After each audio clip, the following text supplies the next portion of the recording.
do seu local. Senhor presidente, nobres pares, todos que nos assistem, bom dia a todos. Eu quero dar os parabéns, vereador Bortola, eu que assinei junto, né, nessa moção. Quero dizer que me somo junto nessa luta, né, nesse esforço, né, por essa nomeação desses profissionais.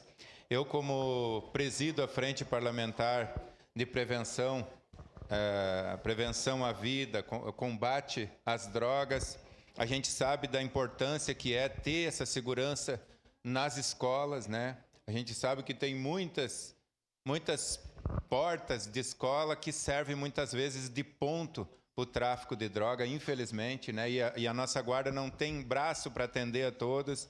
Assim também como já foi falado aqui dos prédios públicos e obras, né, do município, do estado, que precisa ser cuidado e que muitas vezes é contratado em empresas terceirizadas, colocado em contrato, em licitação, como aconteceu recentemente, e não estavam cumprindo o seu dever, foram notificados, mas infelizmente foi lá arrombado e roubado, inclusive é de responsabilidade deles, mas aconteceu.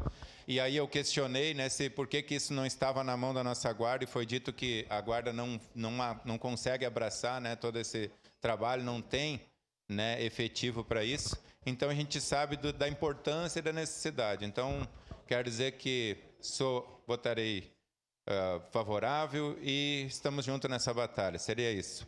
Obrigado, presidente. Obrigado, vereador.